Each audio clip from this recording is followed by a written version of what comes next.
Boa noite a todos.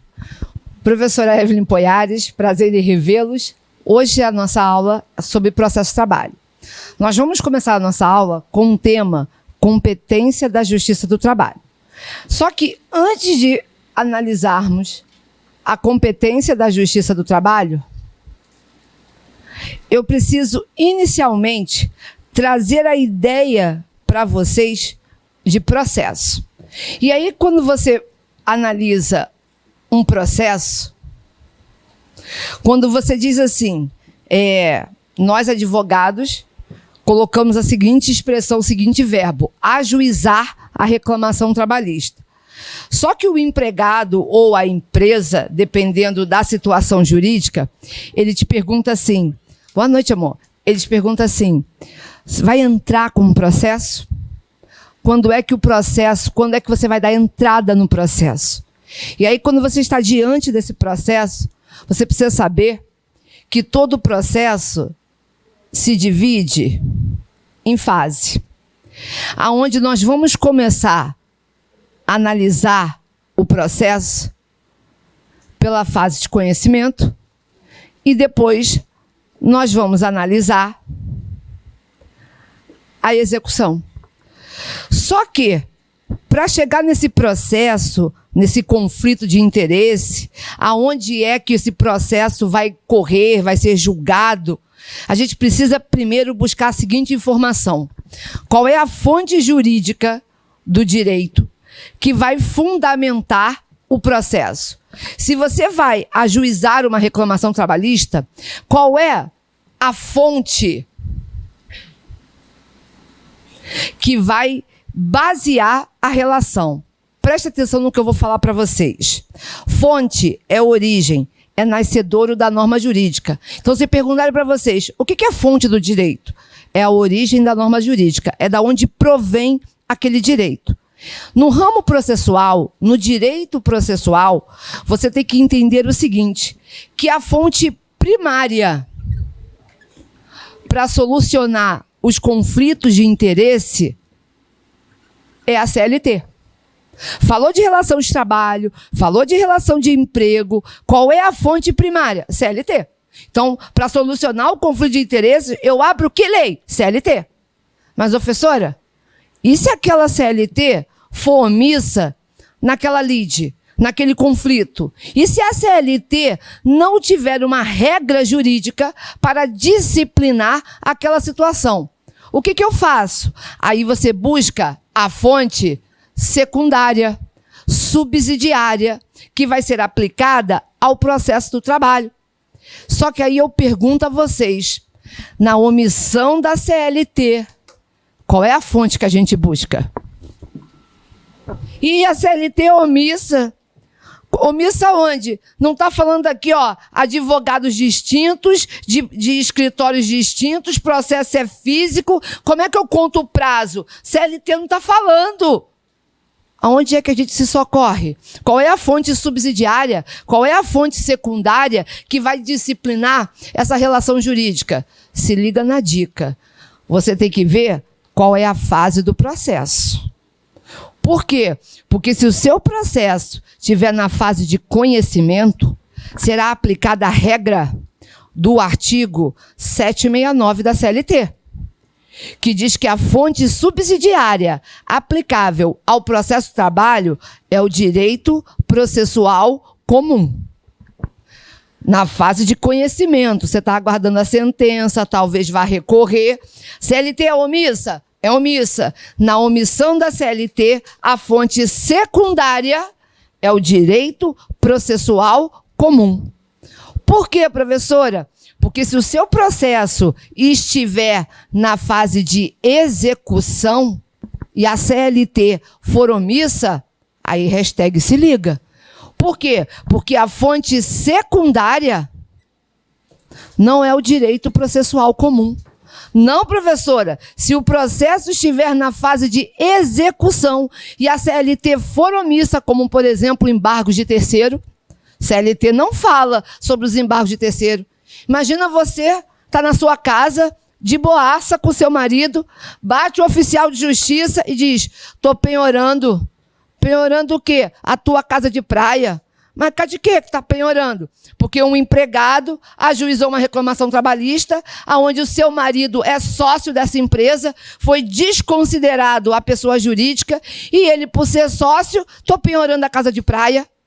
Aí tu diz, mas peraí, a casa de praia não é só dele, não. Metade da casa de praia é minha. Você não tem que defender a tua propriedade? E você vai defender essa propriedade como? Se é na fase de execução, é embargos de terceiro. Só que se você folhear a CLT, acha dentro da CLT embargo de terceiro? Não tem. Ah, é verdade, professora. E aí, em caso de omissão, eu uso quem? A LEF, Lei de Executivos Fiscais. Está lá no artigo 889 da CLT. Ah, então cuidado com a pegadinha da questão na OAB. Por quê? Porque na omissão da CLT, você precisa verificar qual é a fase que se encontra o seu processo.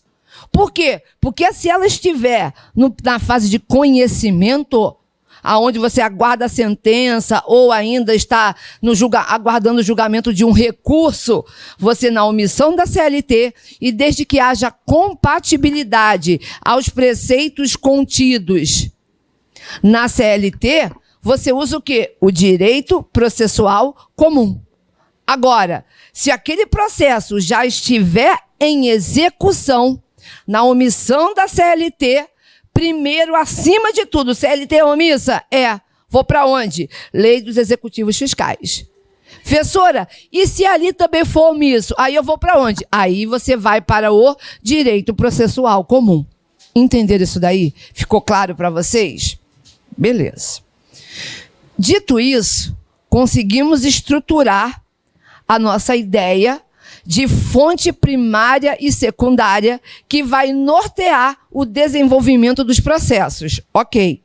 Só que, além disso, além da fonte, nós precisamos analisar alguns princípios que norteiam o processo do trabalho. E aí são vários. E eu trouxe alguns que são figurinhas carimbadas no exame da ordem. Primeiro princípio, que é muito comum ser cobrado, é o princípio da conciliação. E grava o que eu vou falar para vocês. Apesar da nossa primeira aula estar falando de princípio, essa regra da conciliação nós vamos falar toda hora, todo momento, quando a gente falar em audiência, quando a gente falar em execução, todo momento eu vou falar sobre as regras da conciliação. E a OAB vai fazer a seguinte pergunta para vocês. Boa noite. É obrigado o juiz oferecer acordo? Ou melhor, vou melhorar. Professora, eu faço estágio em um escritório de advocacia e lá, quando nós ajuizamos uma ação indenizatória, uma ação, sei lá, de despejo, cobrança, família, qualquer coisa na esfera civil, a gente tem que indicar se tem interesse ou não na audiência de mediação ou conciliação. É requisito obrigatório. Ah, é verdade mesmo. Está lá no CPC, né? No 319. E no processo de trabalho? Como é que fica a questão da conciliação? Hashtag se liga. A CLT, a regra é clara, como diz Galvão. Existem 2 momentos obrigatórios aonde o juiz, veja bem a expressão que eu estou falando para vocês para não perder a questão. 2 momentos obrigatórios em que o juiz deve tentar conciliar. Sabe, no mundo prático, tem acordo? Vamos tentar acordo. Qual, professora? Primeiro, artigo 846 da CLT. Na abertura da audiência, na primeira desimpedida. Então, imagina, ajuizei uma reclamação trabalhista, a empresa foi notificada, o juiz faz o pregão, as partes comparecem, após o bom dia do juiz, o juiz diz, tem acordo? Vamos tentar?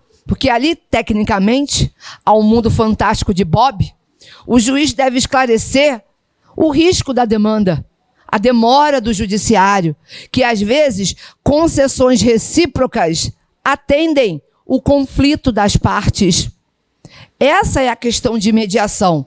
Por isso que o juiz, em ata, ele deve constar ou não a possibilidade de acordo. Proposta foi oferecida, ofertada, entretanto, recusada pelas partes. Não houve possibilidade de acordo. Então, é obrigatório a conciliação? É. Em quais momentos? 2, na abertura da audiência. E o segundo momento, está aqui no artigo 850, após as razões finais. Então, após as razões finais, o juiz novamente deve renovar a proposta de acordo. Até aqui de boa? Até aqui alguma dúvida? Presta atenção no que eu vou falar para vocês agora.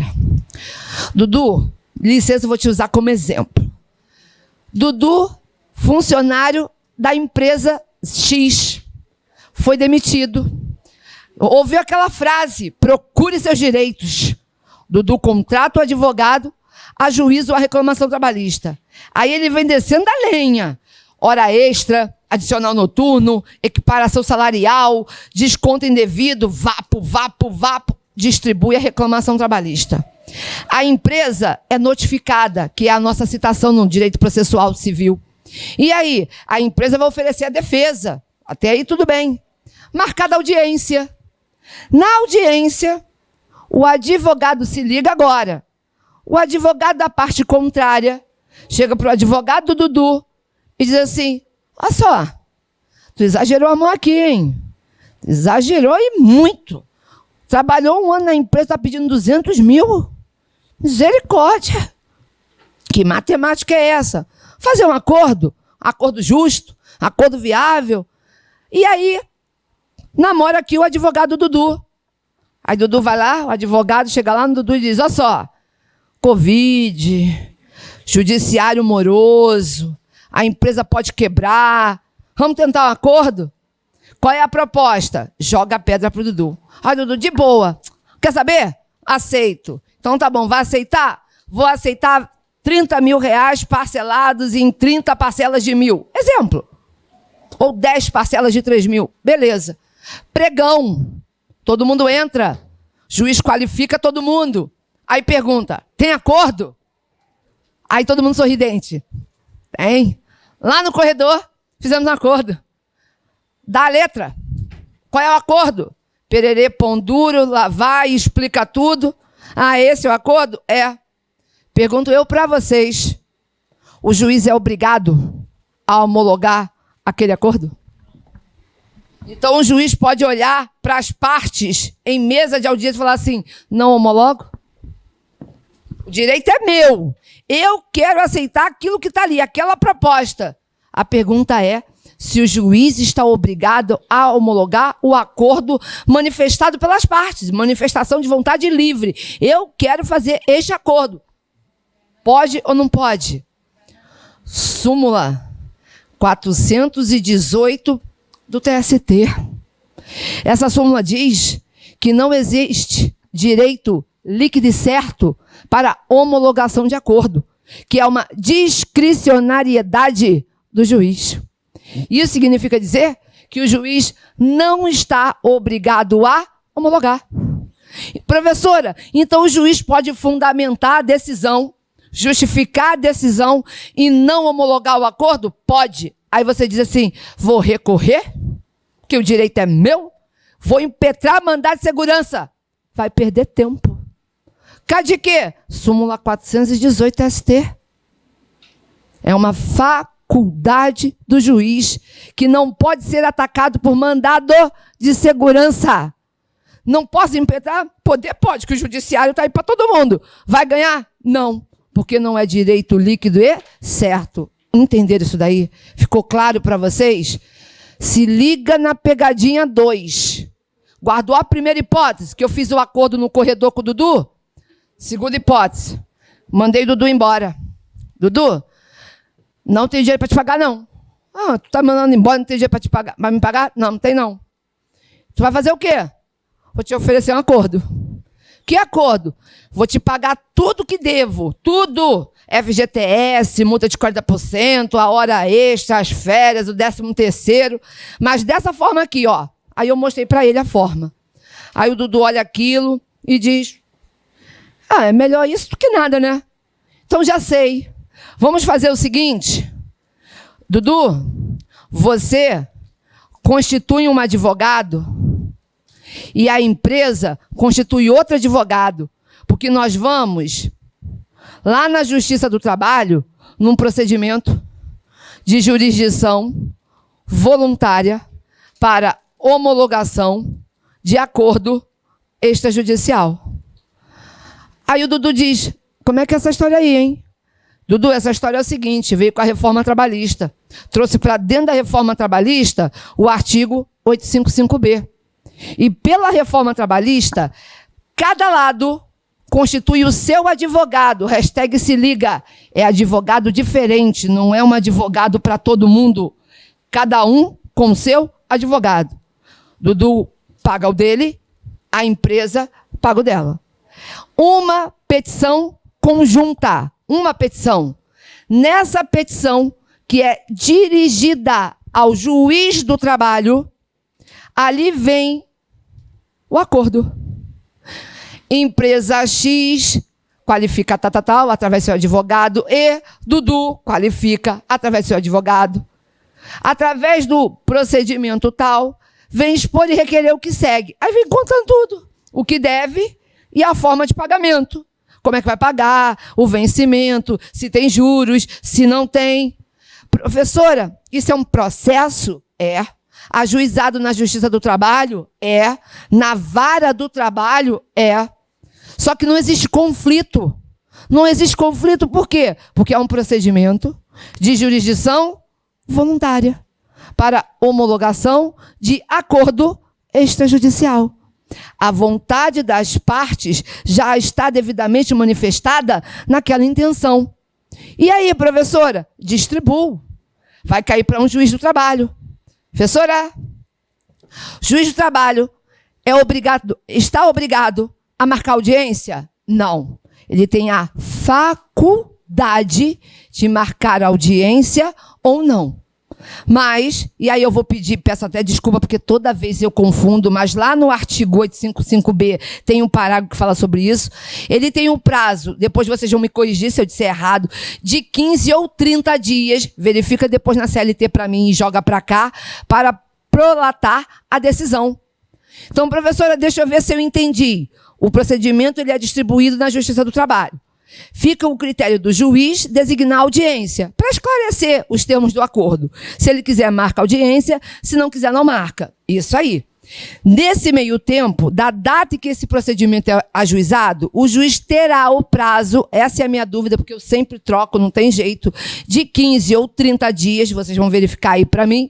Para quê? Prolatar a sentença. Por quê, professora? Porque se o juiz homologar o acordo, ele diz assim, homologo o acordo entre as partes. Aquele processo vai para a prateleira e vai aguardar o cumprimento dos termos do acordo. Tá bom para você, Dudu? Tá bom para você, empresa? Tá sim, acordo homologado. Essa homologação faz trânsito em julgado na data da homologação. Ah, tá. E aí, foi parcelado? Foi. Quantas vezes? 20. Vai para o arquivo, vai ficar 20 meses ali. Cadê de quê, professora? Esperando o cumprimento do acordo. Professora, e se o acordo for descumprido? Ué, tira da prateleira, executa. Cobra. Ah, tá. Mas se ele for cumprido no final do prazo, vai ser extinto. Quitação. Entendi. Mas a pergunta é, e se o juiz não homologar? Cabe o quê? Tem diferença daquele primeiro procedimento? Tem ou não tem? Tem. Porque no primeiro procedimento, eu fiz um acordo de corredor, onde eu estava processando a empresa num litígio, numa briga, onde eu estava pleiteando vários valores, e lá, antes da audiência, no corredor do fórum, fechamos um acordo e sinalizamos para o juiz. O juiz não quis homologar porque é uma faculdade. Ok. Aqui não. Aqui foi ajuizado um procedimento judicial. Para quê? Para o juiz homologar os termos do acordo. Isso significa dizer que essa decisão é uma sentença. E da sentença cabe recurso ordinário no prazo de 8 dias. Entenderam a diferença da questão? Então, vocês têm que olhar o enunciado da questão. Se a questão disser que o juiz não homologou este procedimento, o juiz proferiu uma sentença. Da sentença cabe recurso. Qual é o nome do recurso? Ordinário. O prazo dele, Justiça do Trabalho, o prazo é 8 dias. Então, esse recurso vai para o TRT, para o TRT decidir se homologa ou não, se reforma ou não aquela decisão. Entenderam isso daí? Ficou claro para vocês? Tranquilinho? Ok. Princípio da conciliação, checklist. Ah, professor, então você está dizendo que no processo de trabalho a gente não precisa dizer assim, esclarece o autor, o reclamante que não tem interesse. Não, nem precisa. Por quê? Porque é obrigatório. O juiz obrigatoriamente tem que oferecer 2 propostas de acordo. A primeira é na abertura e depois nas razões finais. Passou as razões finais, que são orais, 10 minutinhos para falar? Passou.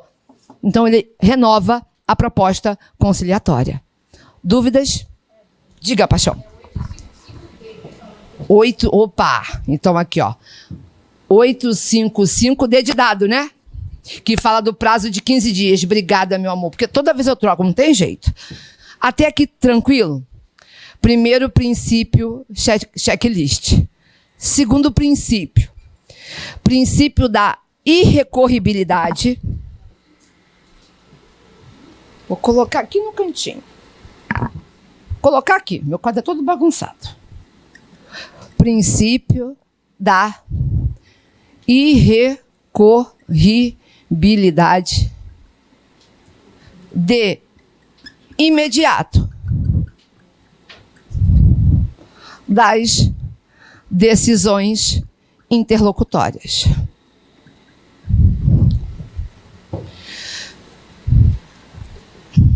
Preste atenção no que eu vou falar para vocês.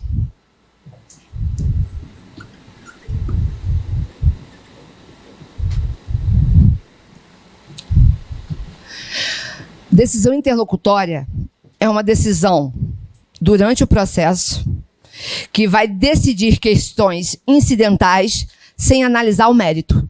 Então, por exemplo, quando você pleiteia, quando você requer gratuidade de justiça, isso é uma decisão interlocutória. Quando você pede o depoimento de testemunha, prova pericial, prova documental, depoimento pessoal de uma das partes, quando o juiz se manifesta sobre esse pedido, é uma decisão interlocutória.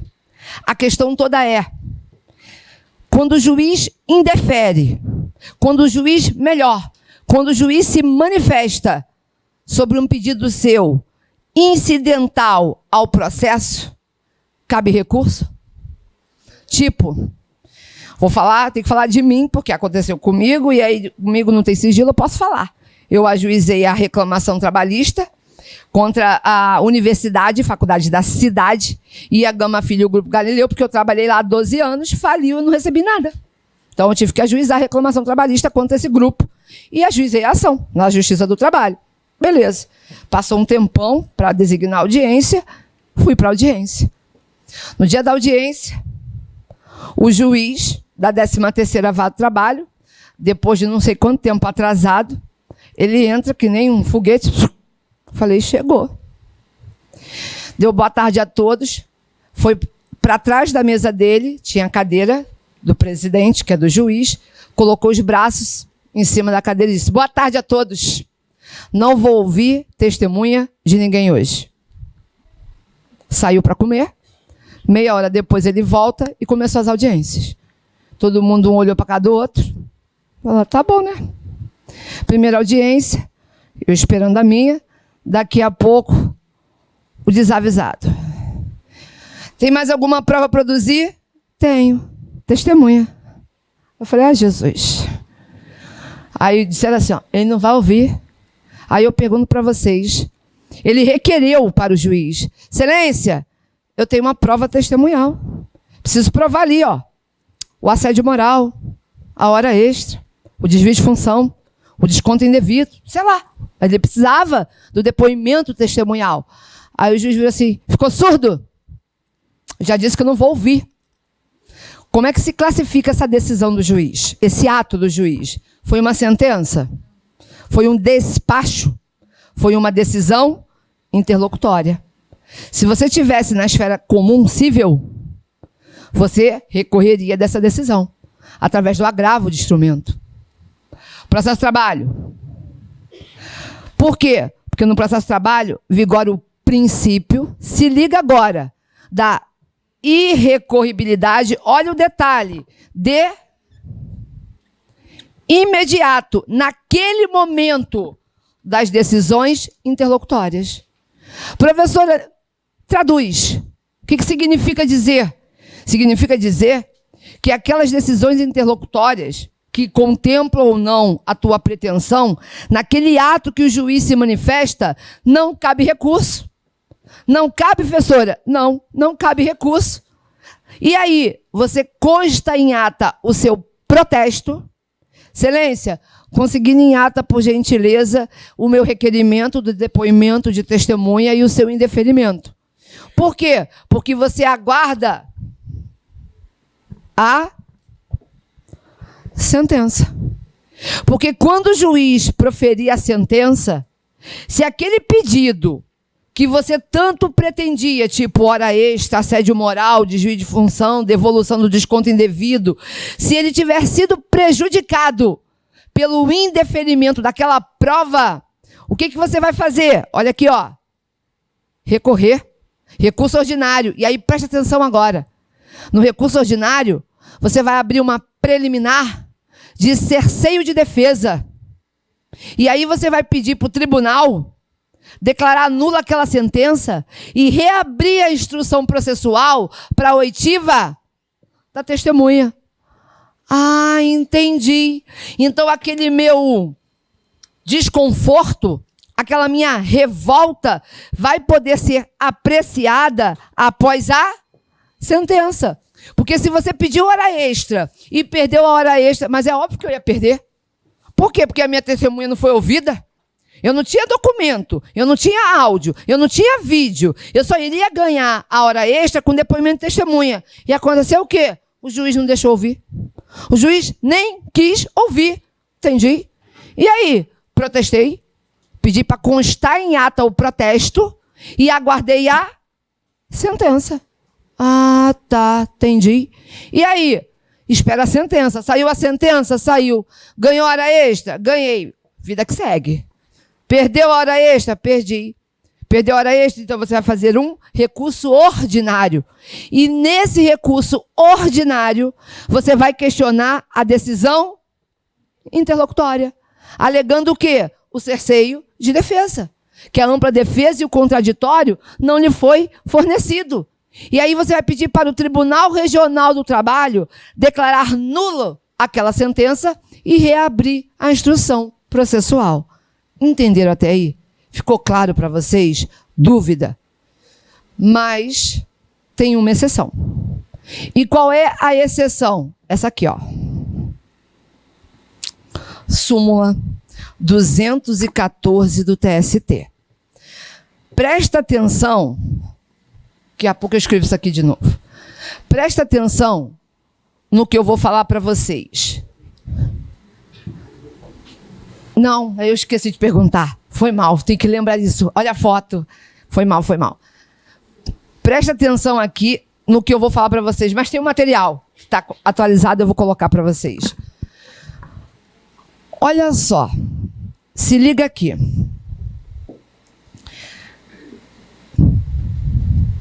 Exceção de incompetência territorial. se eu perguntar assim para vocês, na aula de defesa, que é amanhã, que eu estou aqui 2 dias seguidos com vocês, eu vou falar disso de novo. É tão importante que eu vou falar toda hora, porque cai toda hora. Qual é o local que você deve ajuizar, local territorial, que você deve ajuizar a reclamação trabalhista? Local da prestação de serviço. Então, assim, quando o teu cliente perguntar assim, vai entrar com ação aonde, hein? Aí tu trabalhou onde? Não, eu fui contratado no Rio. O problema é teu. Não perguntei onde você foi contratado. Perguntei onde você trabalhava. Porque o artigo 651 da CLT diz que a competência territorial está interligada com o local da prestação de serviço. O último, entendi. Eu fui contratado no Rio, moro em Nova Iguaçu, mas trabalho em Teresópolis. Tem que ajuizar onde? Teresópolis. Tá. Entendi. E você ajuizou a ação aonde? Nova Iguaçu. Mas por causa de quê? Porque eu moro lá. Ajuizou no local correto? Não. E aí se liga. A reforma trabalhista diz, no artigo 800, que quando a empresa recebe a notificação postal, ela tem o prazo de 5 dias úteis para apresentar a exceção de incompetência territorial em peça que sinalize a sua existência. Professora, traduz. Preste atenção no que eu vou falar para vocês. Diferente do processo civil, quando você arguir a exceção de incompetência territorial, você não vai fazer dentro, junto da contestação, não. Por quê? Porque no processo de trabalho, a exceção de incompetência territorial é uma peça autônoma, apartada. Então, numa mão está a contestação, na outra mão, a exceção de incompetência territorial. E agora tem prazo, professora? Tem. Qual é o prazo de oferecimento da exceção de incompetência territorial? Qual é o prazo? 5 dias úteis. A contar do que, professora? Do recebimento da notificação postal, que é a citação. Entregou a notificação postal? Entregou. Aí você diz, caraca, Zé processou. Processou quem? Nós. Processou a empresa? Cessou. Como assim? Aqui, ó, chegou a carta da Justiça do Trabalho.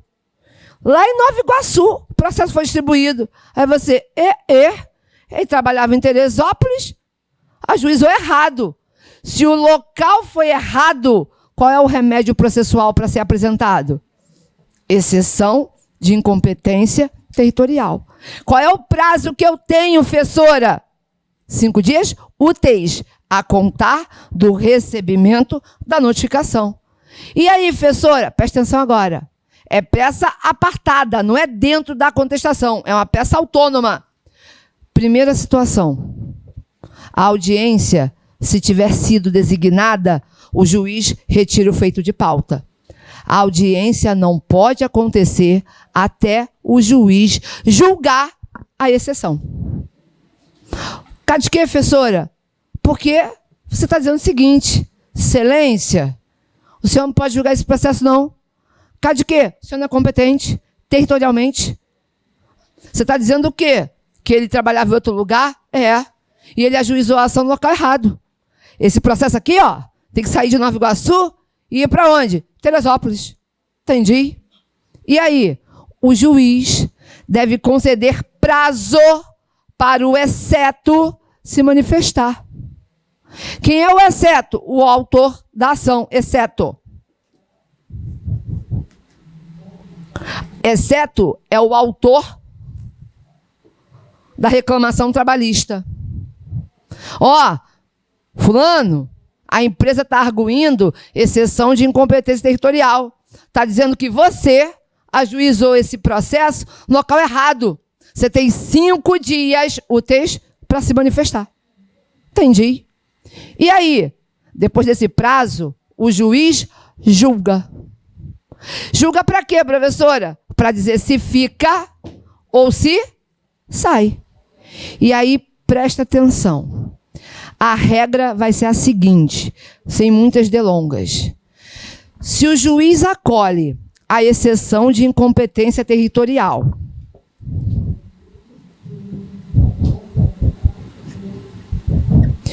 a exceção de incompetência territorial, e ele remeter para a vara do trabalho que pertence ao mesmo tribunal, não cabe recurso. Entenderam? Professora, explica melhor? Claro. Toda vez que a gente fala de estrutura do processo de trabalho, ou a organização da Justiça do Trabalho, a Justiça do Trabalho tem como órgãos da Justiça do Trabalho o TST, órgão de cúpula, o TRT e as varas do trabalho. Isso aqui, ó, é a estrutura da Justiça do Trabalho. STF não é órgão da Justiça do Trabalho. Então, quais são os órgãos da Justiça do Trabalho? Vara do Trabalho, está lá no artigo 111 da Constituição Federal. Vara do Trabalho, também chamado Juízes do Trabalho, Tribunal Regional do Trabalho, Tribunal Superior do Trabalho. A regra da competência é que o processo começa aqui, salvo quando ele tiver a competência originária dos tribunais. Ok. Presta atenção agora, presta atenção. Cada vara do trabalho fica vinculado a um TRT. E o TRT, ele fica nos estados. Rio de Janeiro, primeira região, Rio de Janeiro. Por quê? Porque a primeira sede da Justiça do Trabalho foi aqui no Rio de Janeiro. Então, ele é o TRT da primeira região. Segunda região, é o estado de quem? São Paulo. Só que São Paulo é tão grande que a 15ª região é Campinas, interior de São Paulo. Professora, você está dizendo então que para cada estado tem um TRT? É isso que eu estou dizendo. E quando tem uma briga dessa, quando eles pertencem ao mesmo estado, ao mesmo TRT, não cabe recurso. Então, por exemplo, a briga é entre Nova Iguaçu e Teresópolis. O empregado ajuizou a ação em Nova Iguaçu. A empresa alega que o processo deveria ter sido distribuído em Teresópolis. Pergunto eu para vocês agora. Nova Iguaçu e Teresópolis pertencem ao mesmo TRT? Sim, porque estão no estado do Rio de Janeiro. Estão vinculados ao mesmo TRT. Entendi. E o juiz fez o quê? Acolheu e remeteu o processo lá para Teresópolis. Entendi. Cabe o quê? Lágrimas. Não cabe recurso. É uma decisão interlocutória que, de imediato, não cabe recurso. Até aí de boa? Agora, presta atenção. Se a briga for entre varas do trabalho de localidade diferente, que não pertencem ao mesmo tribunal, que não pertencem ao mesmo TRT. Tipo assim, o empregado foi contratado no Rio, trabalhava em São Paulo. Pergunto eu para vocês, tem que ajuizar a ação aonde? São Paulo. E ele fez o quê? Ajuizou no Rio de Janeiro. Entendi. E quando a empresa viu que ele ajuizou no local errado, o que ela ofereceu?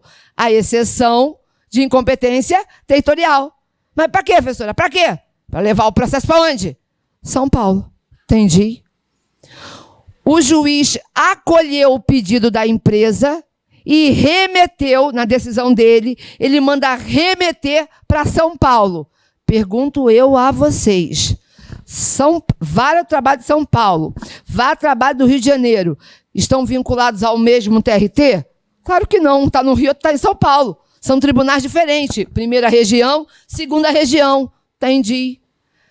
A súmula 214, a linha C de casa, diz que nesse caso cabe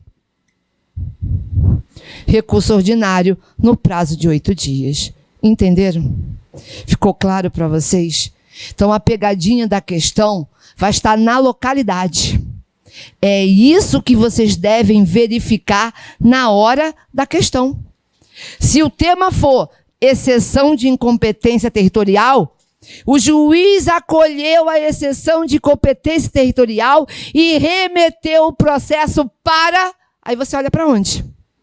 Se para onde ele mandou o processo estiver vinculado ao mesmo TRT, não cabe recurso. Não cabe. Aceita que dói menos, não cabe recurso de imediato, naquele momento. Ah, tá. Porque na sentença eu vou poder recorrer. É, isso aí. Agora, se estiverem vinculados a TRTs distintos, cabe o recurso. Qual é o recurso? Ordinário. Qual é o prazo? 8 dias. Diga, meu amor. Eu vou falar da competência territorial, vou falar, já. Deixa eu só me bocadinho da... Essa minha ladainha toda foi só para explicar o princípio, eu ainda vou falar de competência territorial. A pergunta da colega foi, professora, e quando trabalha em local distinto, é viajante, como é que faz? Calma, daqui a pouco eu vou explicar as regras da competência territorial, beleza? Até aqui, dúvida? Perguntas? E aí, vai tirar foto dessa lambança? Então, deixa eu vir para cá para vocês tirarem foto. Tira aí foto. Súmula. Foi.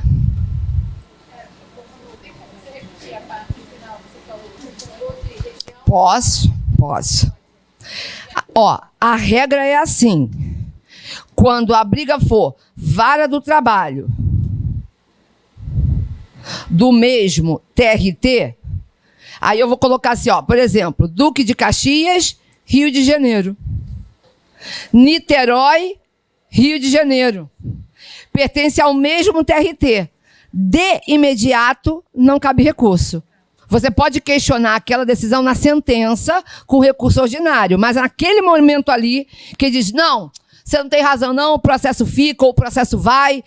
Naquele momento, como pertence ao mesmo TRT, a regra é que não cabe recurso. Agora, se for para uma vara de trabalho diferente,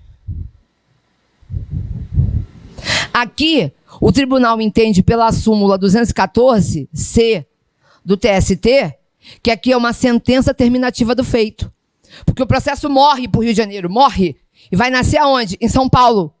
E aí, nesse caso, nesse entendimento, é que aqui caberia o recurso ordinário, por ser uma sentença terminativa do feito, prazo de 8 dias.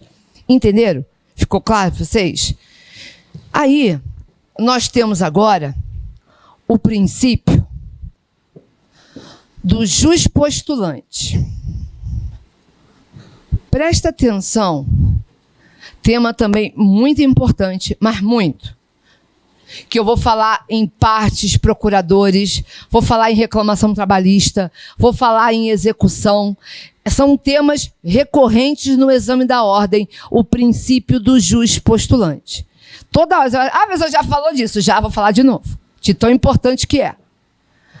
Preste atenção no que eu vou falar para vocês. Princípio do jus postulante.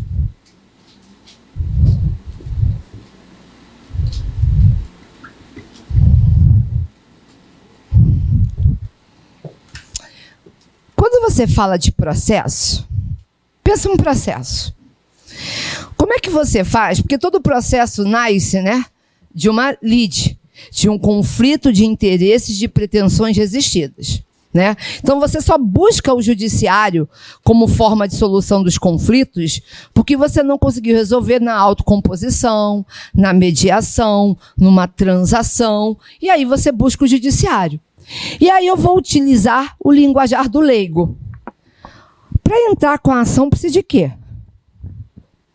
Se eu tenho uma pendenga jurídica com alguém, como é que eu faço para resolver essa pendenga jurídica no judiciário? Qual seria a resposta de vocês? Rapaz, tô com uma briga lá dentro de casa. De quê? Pensão alimentícia. divórcio, guarda, reconhecimento de união estável ou dissolução dele, entendi, partilha de bens. Como é que eu faço, hein, para resolver a ação, esse processo? Aí alguém diz, entra com a ação. Para entrar com a ação precisa de quê? Advogado. Não é só assim, entrar com a ação, ah, tá bom, para entrar, vou entrar onde? Cadê a porta? Se liga. Artigo 133 da Constituição Federal. Quando você fala de ajuizamento, quando você fala de judiciário, quem tem legitimidade para representar alguém em juízo sou eu, advogada. Ah, é verdade. Advogado, Ministério Público, Defensoria Pública. Perfeito. Está lá no artigo 133 da Constituição Federal. Mas a lei criou a possibilidade da parte estar em juízo sem a presença do advogado. Professora, me dá o exemplo? Claro. Lei 9.099 de 95. Juizados especiais. Até 20 salários. Precisa de advogado? Tenta a sorte, irmão. Vai lá. Pequenas causas. Porque a lei lhe conferiu a faculdade. Mas se quiser, posso contratar? Pode. Mas é uma faculdade. A mesma situação aconteceu com a CLT. A nossa CLT criou o jus postulante desde 1943, quando a CLT passou a ter vigência. Boa. E preste atenção, aqui diz assim, ó. Olha o que diz a CLT. Empregado e empregador poderão reclamar pessoalmente perante a Justiça do Trabalho e acompanhar as suas reclamações até o final. E está escrito isso mesmo, que o empregado e o empregador poderão reclamar pessoalmente. Professora, jus postulante é a capacidade de postular, capacidade postulatória, de pedir algo em juízo. Então, para a Justiça do Trabalho, eu não preciso constituir advogado. Para a Justiça do Trabalho, o advogado é sobressalente. Por quê? Porque a regra na CLT é que empregado e empregador poderão pessoalmente reclamar na Justiça do Trabalho. Sem a necessidade de quem? Do advogado. Alguém viu a maldade ali? Ah, entendi. Entendeu o quê, filho? Todo mundo pode entrar na Justiça do Trabalho sem advogado. Está escrito isso? Todo mundo pode entrar na Justiça do Trabalho sem advogado? Quem é que tem o jus postulante? Somente o empregado e o empregador. Não é a mesma coisa? Não, besta. Por quê? Porque o jus postulante não é aplicável ao avulso, ao estagiário, ao autônomo, ao voluntário, ao eventual. Por quê? Porque eles têm relação de trabalho, não têm relação de emprego. O jus postulante só é aceito, aplicável à figura do empregado. Lembra das nossas aulas de empregado? Empregado passeia no shopping. Subordinação, habitualidade, onerosidade, pessoalidade, pessoa física. Ah, tá. Então, se eu sou empregado, para quem eu trabalho é o meu empregador. Isso aí. Então, o jus postulante só é devido, só é um direito para quem é empregado e para quem é empregador. Professora, dúvida? Diga. A empresa me contratou como PJ. Entendi. Burlou a lei, né? Mandou você abrir uma empresa, tirar uma MEI, e aí você começou a trabalhar como se fosse PJ. Mas, professora, juro jurandinho, Na verdade, eu sou empregado. O que você quer? Processar a empresa. E pedir o quê? A assinatura da carteira de trabalho, hora extra, férias, 13º, FGTS, entendi. Professora pergunta, qual?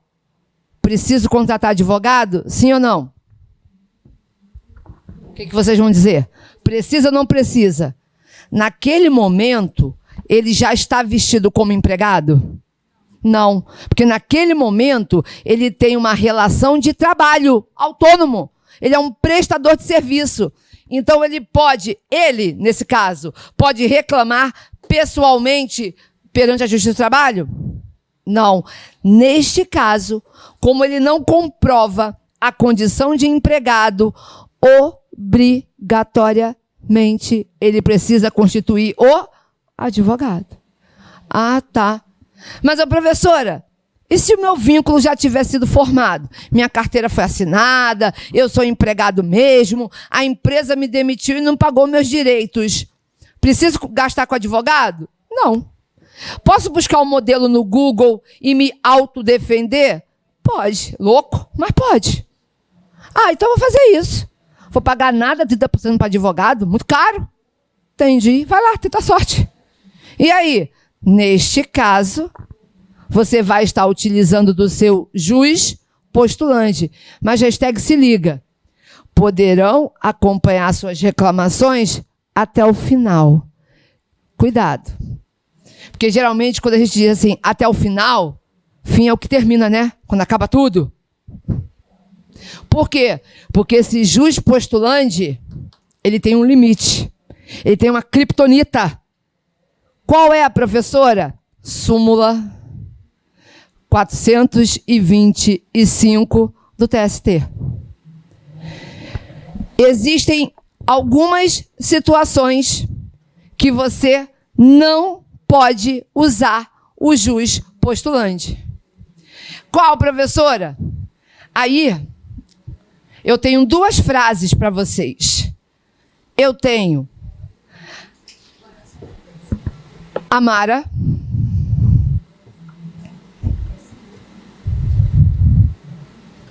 aonde não cabe o juiz postulante, ou você não vai, o juiz postulante não permite amar a ex.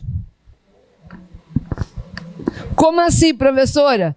Porque se você amar a ex, você não tem juiz postulante. Porque não cabe o juiz postulante na ação rescisória,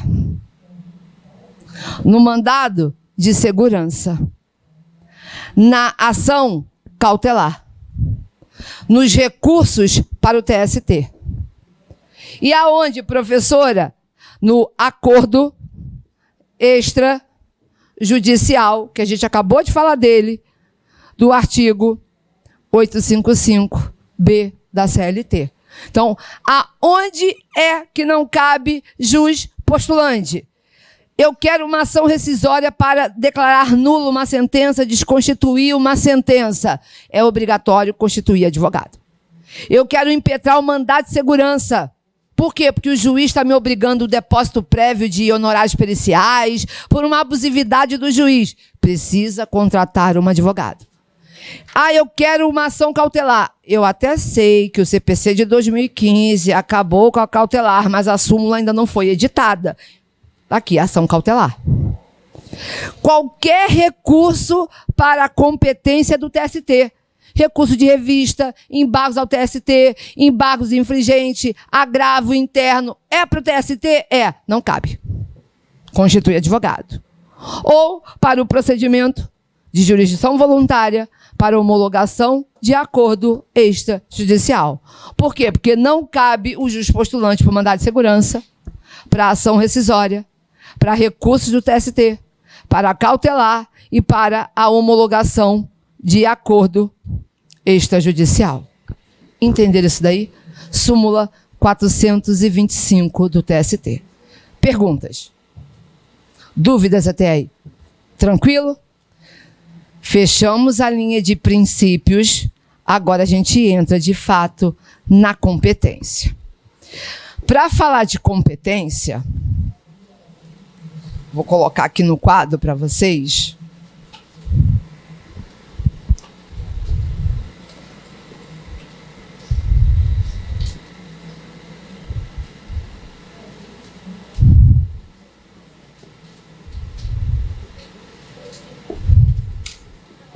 Pois não, amor? Tá bom, apago sim.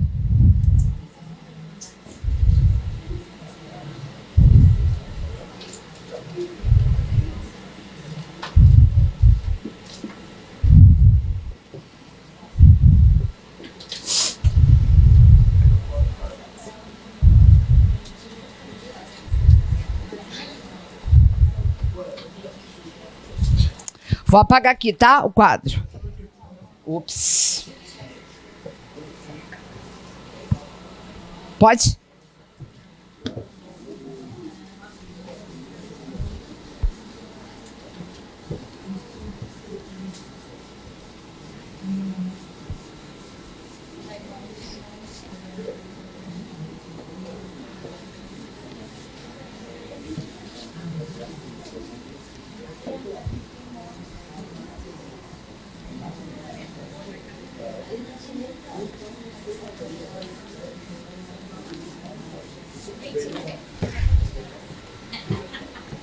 Vamos lá.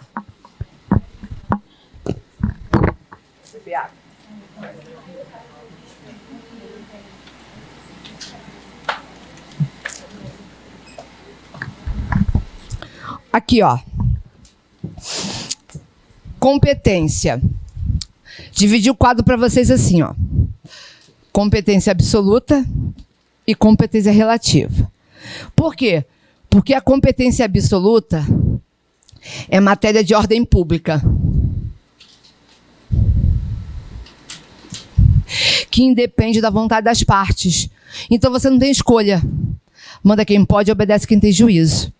E aí, nesse caso, quando essa competência ela é infringida, desobedecida, essa nulidade ela pode ser arguída a qualquer tempo, pelo juiz de ofício ou pelas partes. Entendi? E quando essa competência é absoluta, ela fala sobre a matéria, a pessoa das partes, ou as partes envolvidas, ou a hierarquia. Ah, tá, professora. Então, competência material é o objeto da lide. É o que trata o processo.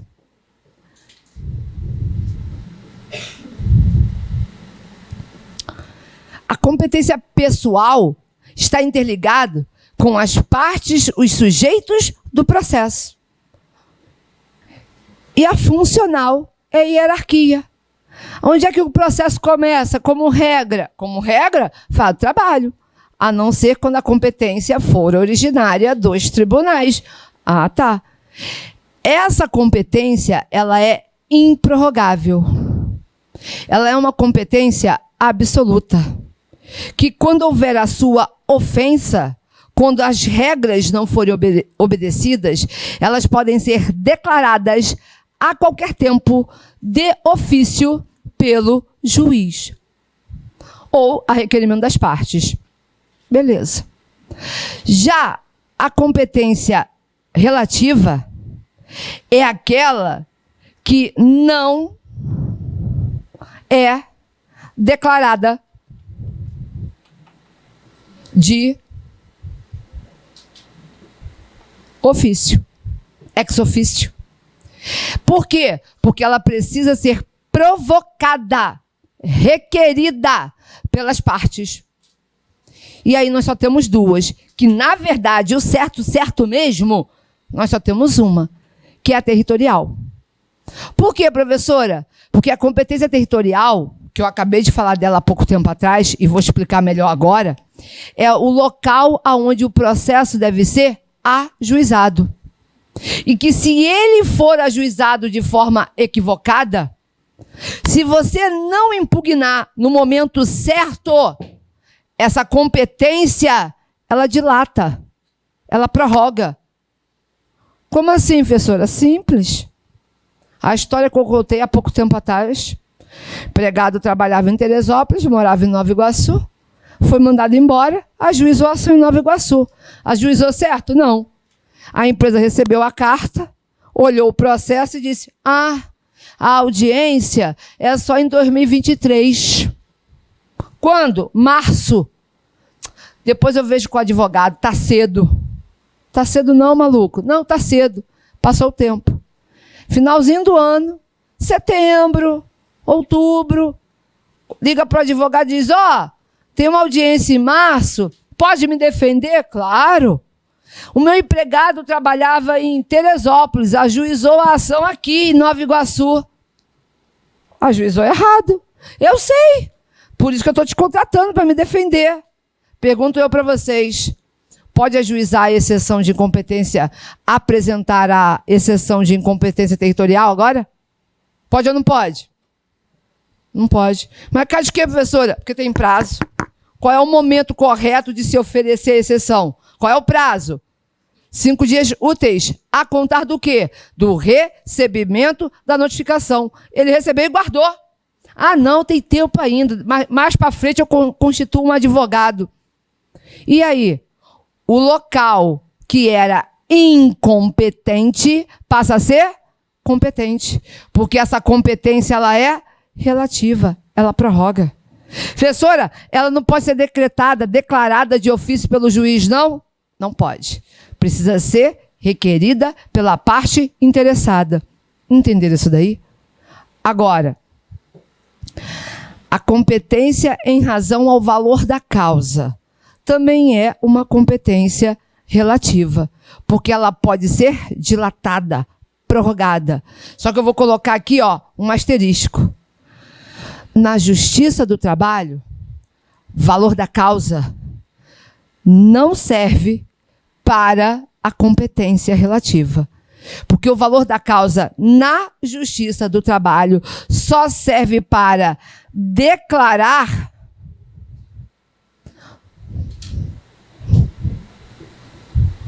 o rito processual. Não declara competência. Porque na esfera comum, diz assim: nas ações até 20 salários mínimos, é o juizado especial cível, sem advogado, de 20 a 40, vai para o juizado, mas precisa contratar advogado. Lá no cível. Por quê? Porque na Justiça do Trabalho, valor da causa só tem uma finalidade: estabelecer o rito processual. Sumário, sumaríssimo e ordinário. Mais nada. Mas se perguntarem para vocês quais as modalidades de competência absoluta e relativa, vocês já sabem. Porque na Justiça do Trabalho, em relação à competência relativa, a doutrina diz que só temos a territorial. Até aqui tranquilo? Preste atenção agora. Artigo 114 da Constituição Federal fala da competência material. É o tema objeto da lide.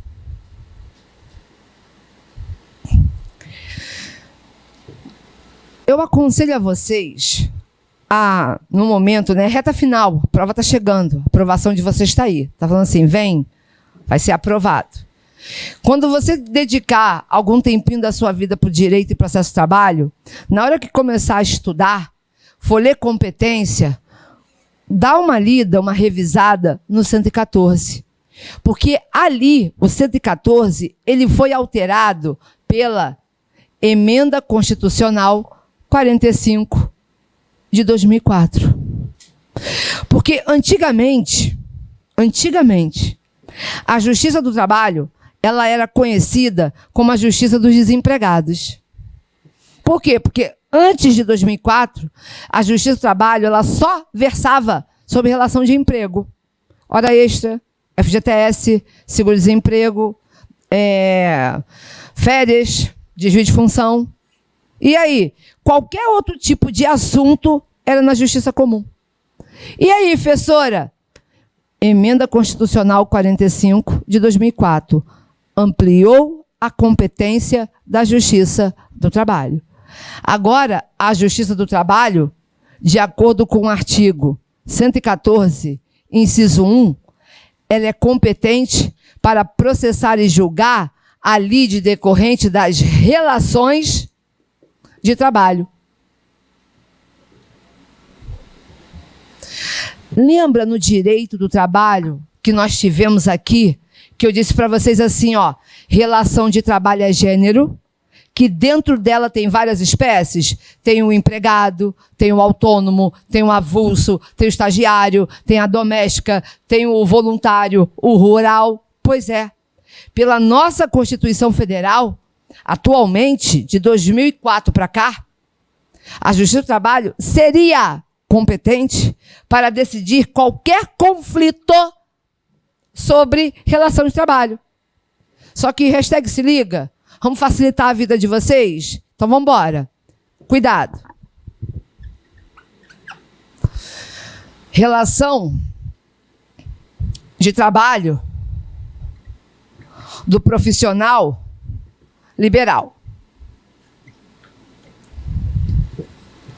Cobrança de honorários. Aonde eu cobro? Tipo, você contratou o Zé. Para quê? Fazer uma obra na tua casa. E aí? A obra ficou uma titica. Pintou igual a cara dele. Ou pior, pintou muito bem e você não pagou. Profissional liberal autônomo. Aonde é que ele cobra esses honorários dele? Na relação de trabalho? Seria na Justiça do Trabalho. Só que não é. Por quê? Porque a súmula 363 do STJ decidiu que as relações provenientes das relações de consumo ou do profissional liberal que versem sobre cobrança de honorários, a justiça competente é a comum. Vai para a vara cível, para o juizado especial cível, é lá que tem que ser cobrado. Professor, então, deixa eu tirar a seguinte dúvida. Medo de todo advogado, calote. O Zé virar para mim e diz assim, quanto é que você me cobra por um divórcio? Aí eu digo para ele, 5 mil. Como é que eu te pago? 10 parcelas de 500. Me pagou a primeira, me pagou a segunda, não me pagou mais nada. Ou pior medo de todo advogado. O cliente recebeu o alvará, vai no banco sozinho e saca. E aí quando você vai dar entrada no famoso mandado de pagamento, cadê o dinheiro? Sumiu. Aí você vai cobrar do teu cliente. Onde? É na Justiça do Trabalho? Súmula 363 do STJ. Você vai cobrar aonde esses honorários contratuais? Você vai cobrar na Justiça comum. Vara cível? Vara cível. Juizado especial cível? Dependendo do valor, juizado especial cível. Mas não é relação de emprego, ou melhor, uma relação oriunda de um vínculo, porque o STJ entendeu que essa relação é consumerista. Então, nesse caso, tem que ir para a justiça comum. Entenderam? Então, não é qualquer relação de trabalho que se resolve na justiça do trabalho, porque nós temos exceção. A primeira exceção está aqui. Profissional liberal, cobrança de honorários. Mas deixa eu colocar uma pegadinha aqui para vocês logo. Quando a gente falar assim para vocês, cobrança de honorários, vocês têm que virar para mim e perguntar assim, qual? Você está cobrando qual honorário? Por quê? Porque tem 2, né? Vocês sabem disso? Que tem 2 tipos de honorários? Quais são os 2 tipos de honorários? Honorários contratuais e honorários de sucumbência. Ah, tá. Para o advogado de sucumbência? Está lá no artigo 791A da CLT. Então, olha a questão. Está falando da cobrança de honorários? Leia o honorário. Ah, é o honorário calote. Você, como advogado, foi contratado para representar uma causa que seja da Justiça do Trabalho. O meu cliente vira para mim e diz, quanto é que você me cobra? Eu digo, 30% do que você receber. a empresa foi condenada, o juiz, sei lá, hoje em dia o alvará, o mandado é eletrônico, né, vai para o Banco do Brasil, e o juiz mandou depositar na conta direto do CPF do meu cliente. Ele meteu o dinheiro e não me pagou. Aonde é que eu cobro esses meus honorários? Justiça comum. Agora, se o juiz tiver atribuído honorários advocatícios de sucumbência, não vem de um processo de trabalho? Então, aqui é na Justiça do Trabalho. Entender isso daí? Porque é oriundo do processo que tramitou na Justiça do Trabalho. E aí, óbvio, se tem honorário de sucumbência, qual é o mínimo? Qual é o percentual mínimo que o juiz pode fixar? Mínimo. E o máximo? Cuidado para não confundir, porque na Justiça Comum é 20%. Na Justiça do Trabalho, percentual mínimo 5% e o máximo 15%. Até aqui tranquilo? Perguntas até aqui? Preste atenção agora. Além disso, esse primeiro inciso aqui, ele fala também da administração pública.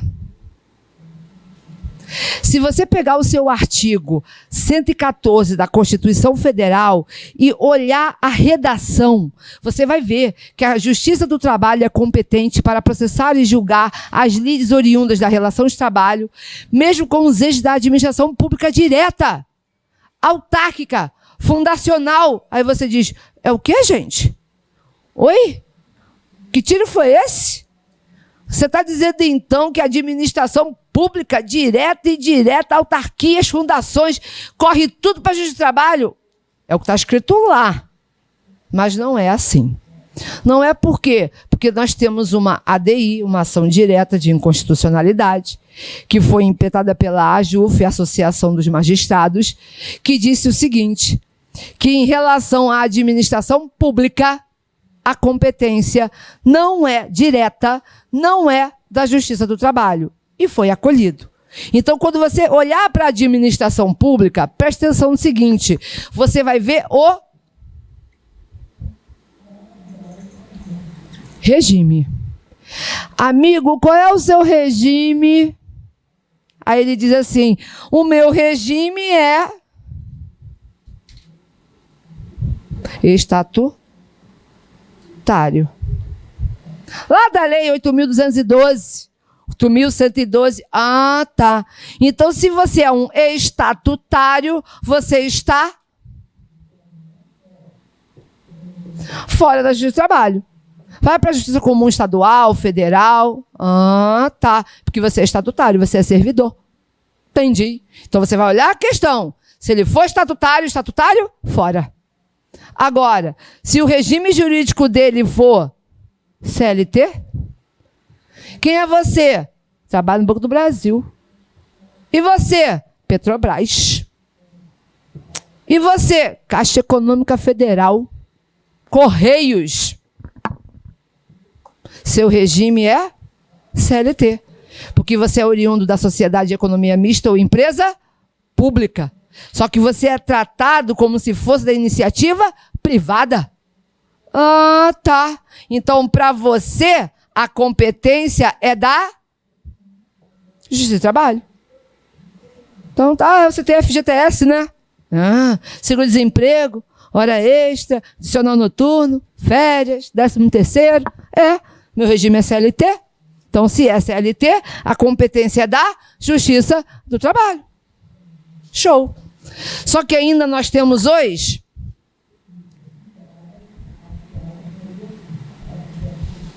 temporários. Lá do artigo, acho que é 37, inciso 9, da Constituição Federal, que contrata ali por emergência, para atender a necessidade e o interesse público, de livre nomeação e exoneração, os cargos comissionados. Esses temporários também estão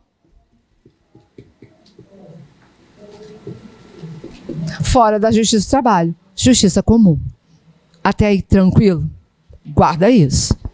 Professora, Além deles, dessa regra, tem mais o quê? Presta tudo isso no inciso 1 do 114, hein? No inciso 1 do 114. E depois, professora, esse inciso 1 ainda fala sobre os organismos internacionais e os estados estrangeiros.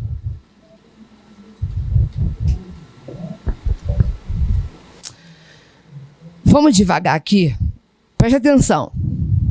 Organismos internacionais. ONU, OEA, OIT, OTAN. Entendi. Estados estrangeiros, embaixadas, consulados, etc. Quando você estiver diante dessa situação, você vai analisar, você vai verificar a seguinte situação. Vai tirar foto? Momento foto. Tira. Saiu.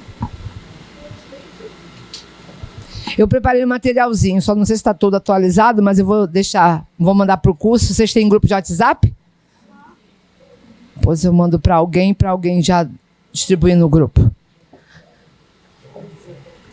Foi? Foi a foto? Nada, amor?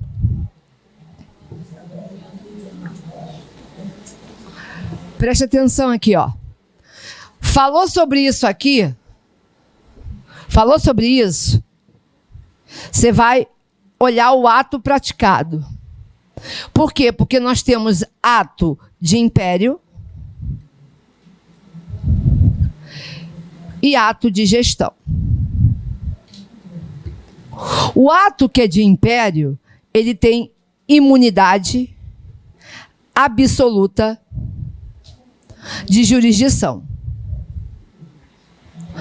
O ato que é de gestão, ele tem imunidade relativa de jurisdição.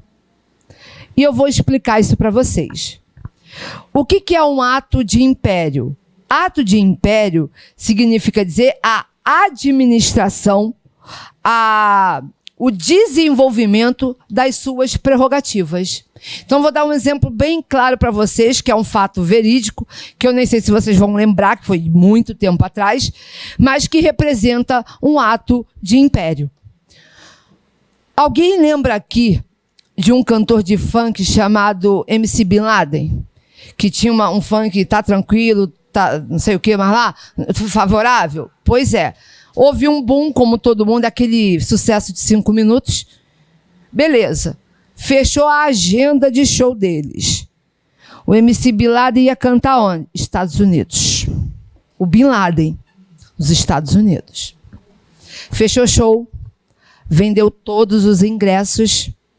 Foi aonde? No consulado. Para pegar o quê? O visto. Por quê? Porque visto é ato de império. É da minha competência. É mais ou menos assim, a casa não é minha, manda eu. Então só entra na minha casa quem eu deixar. Entendi. E aí? Aí ele foi lá, né? Tá tranquilo? Favorável. E aí? Passa na entrevista. Tranquilo? Favorável. Resposta do visto. Negado. Vou recorrer. Tá errado isso. Eu tenho direito. De quê, irmão? Cala a boca, trouxa. Por quê? Porque eles têm imunidade absoluta de jurisdição. Não cabe recurso nenhum, porque eu não mando na casa dele. A embaixada é como se fosse o solo americano aqui dentro. E aí, cabe o quê? Lágrimas. E minha agenda de show? Cancela. E o que eu vendi? Devolve. Por quê? Porque não cabe nenhuma medida judicial. É aceita que dói menos. Imunidade absoluta de jurisdição. Concessão de vistos, emissão de passaportes, etc. Ato de gestão. A gente vem para o setor administrativo. Então, por exemplo, a embaixada, o consulado pode contratar um vigilante, um segurança, a copeira. um auxiliar de serviços gerais para dentro do consulado, pode contratar? Pode.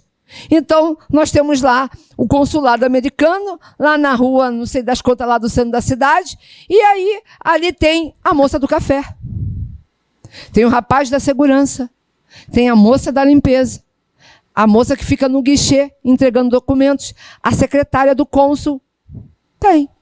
Foram contratados, brasileiros contratados estão ali trabalhando. Beleza. Hipoteticamente falando, foram demitidos. Não receberam suas verbas rescisórias. Qual é a imunidade que esses estados estrangeiros têm? Imunidade relativa de jurisdição. Cá de quê, professora? Porque se a moça auxiliar de serviços gerais quiser, ela pode ajuizar uma ação aqui no Brasil? Pode. Obedecendo às regras da competência territorial? Pode. Para cobrar hora extra, adicional noturno, as férias, o 13º, essa ação vai ser processada aqui pelas normas brasileiras? Vai. Professora, qual foi o resultado desse processo? Ganhou. Foi condenada a pagar. Férias, 13º, hora extra, desvio de função, tudo que ela pediu, ela ganhou. Beleza. Qual é o problema, professora? Executar.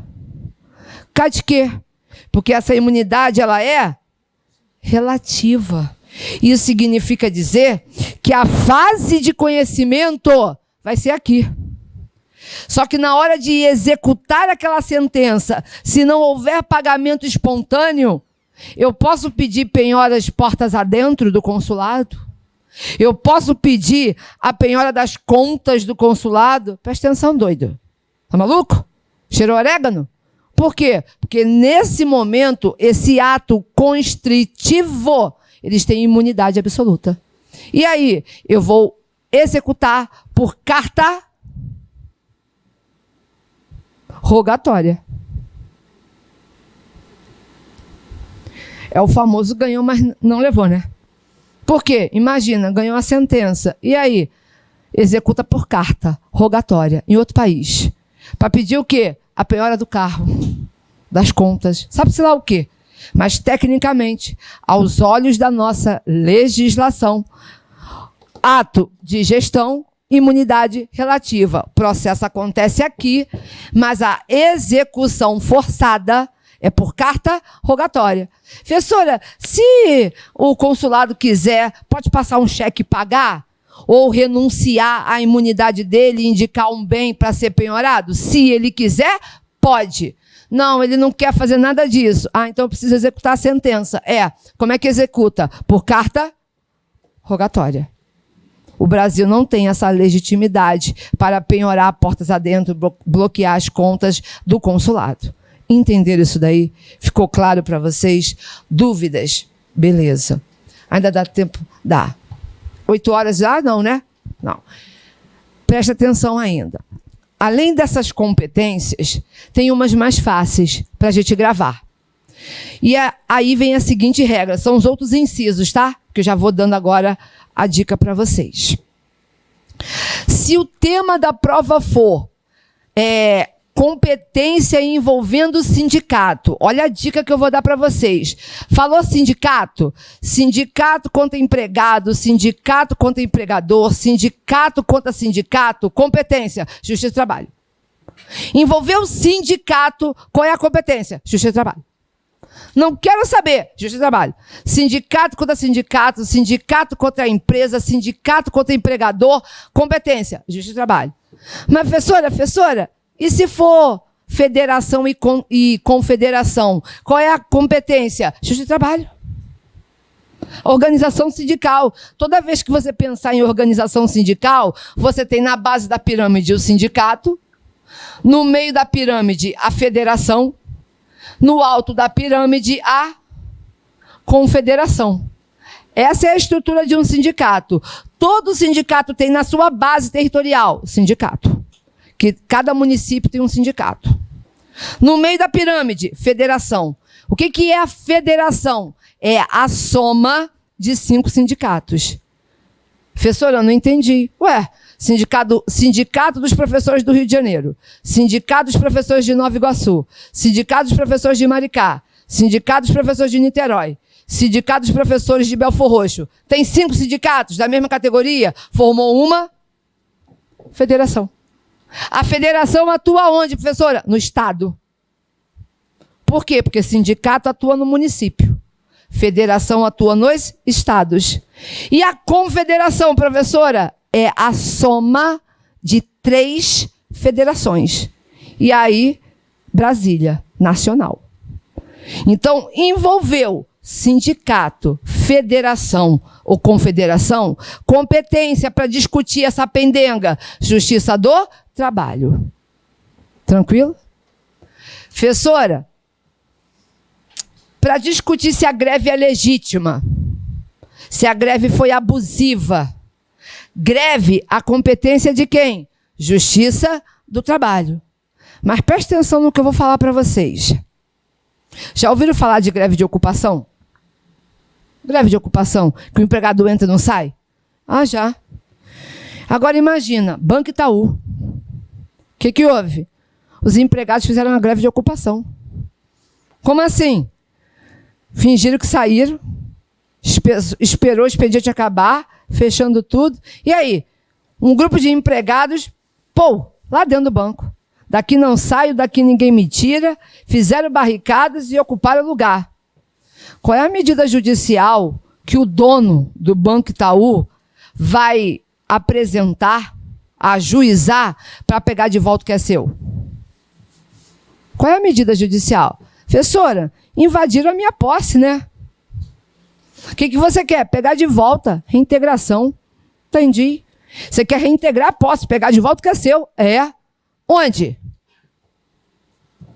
Aonde é que você vai ajuizar a reintegração, o interdito proibitório?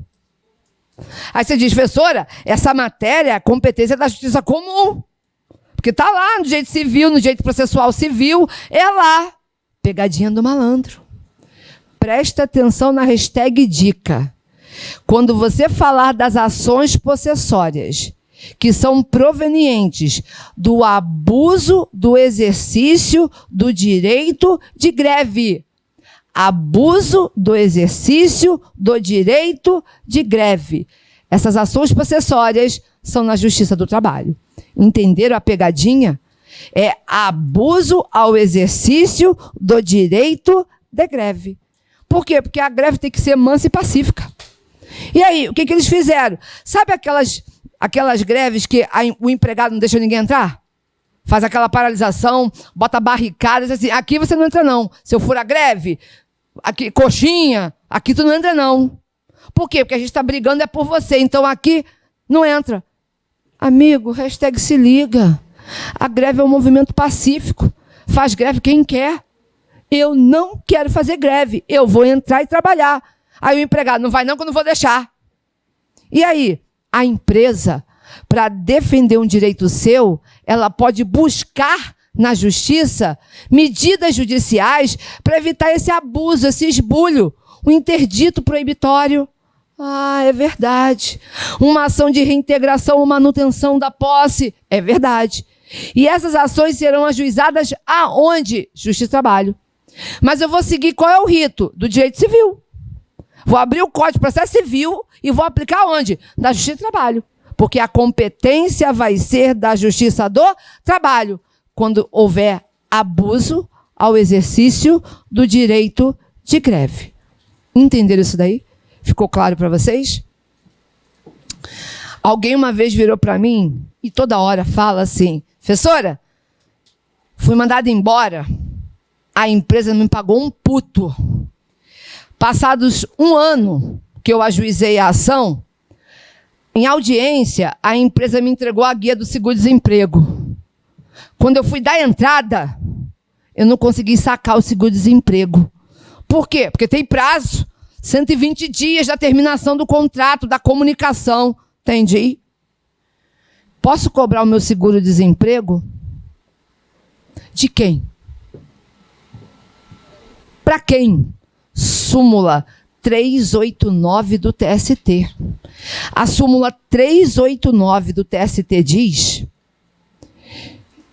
que quando o empregado não recebe o seguro-desemprego por culpa do empregador, a competência é da Justiça do Trabalho responsabilizar o empregador pelas parcelas do seguro-desemprego. Então, qual é a competência? Justiça do Trabalho. Objeto da lide, pagamento dos valores relativos ao seguro-desemprego. Por quê, professora? Porque na época própria o empregado não pôde receber por negligência do empregador. E aí, essa obrigação de entregar guia vira na obrigação de indenizar. Então, você vai cobrar esses valores na Justiça do Trabalho perante o seu empregador. Diga, meu mozinho.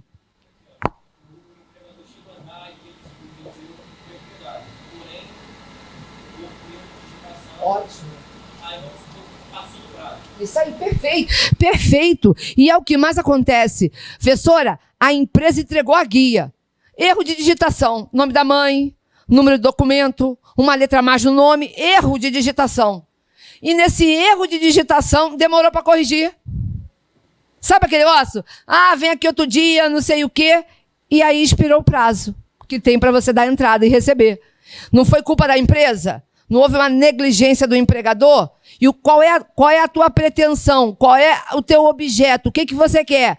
Receber os valores do seguro-desemprego.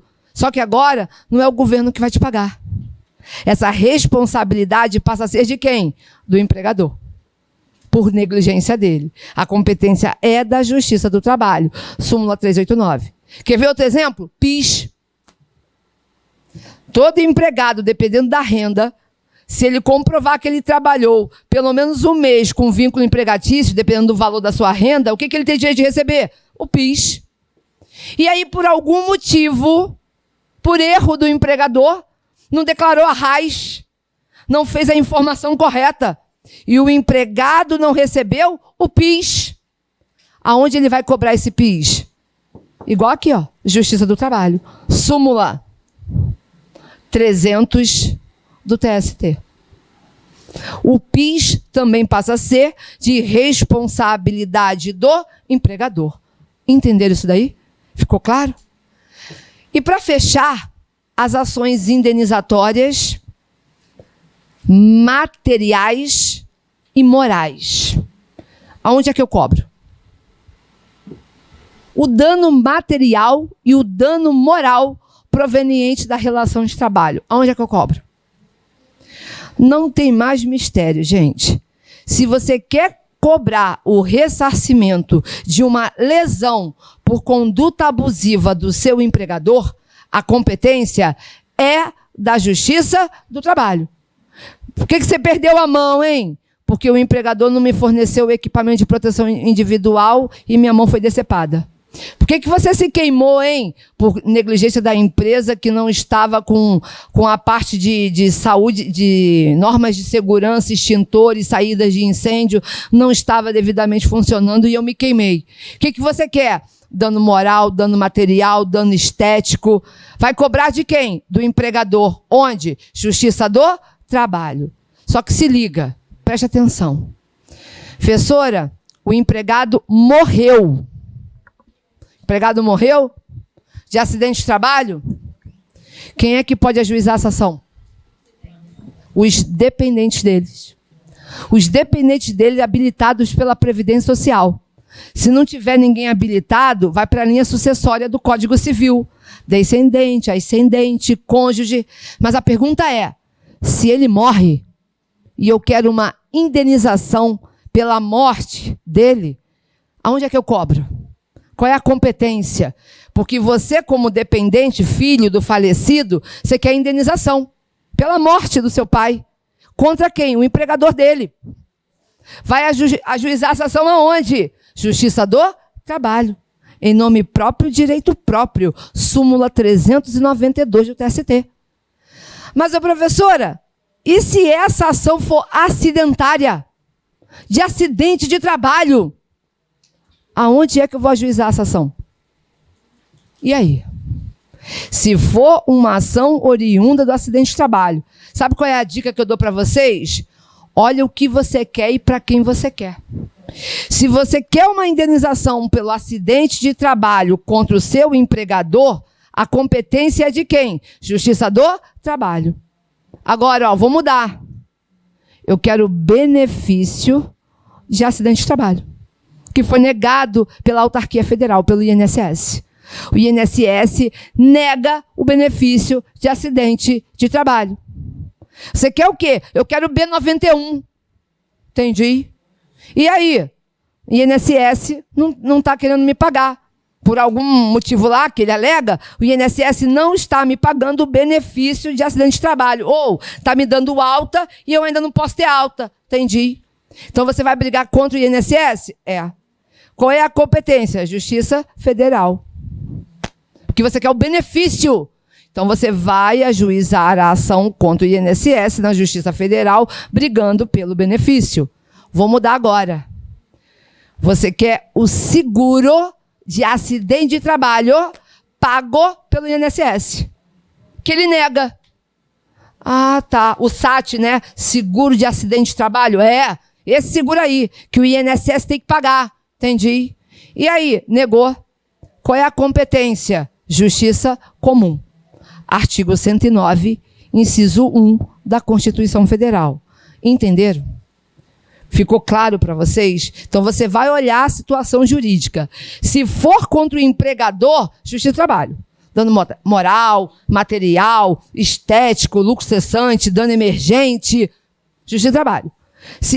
Envolve o INSS, olha o que você quer. Eu quero benefício, Justiça Federal. Não é o benefício não, é o seguro de acidente de trabalho que é pago pela autarquia. Entendi, o SAT, seguro de acidente de trabalho. Nesse caso, aplica-se a regra do artigo 109, 1 da Constituição Federal. Justiça comum. Entenderam? Ficou claro para vocês? Dúvida? Vamos tomar um café? Intervalo e aí a gente vem para competência territorial.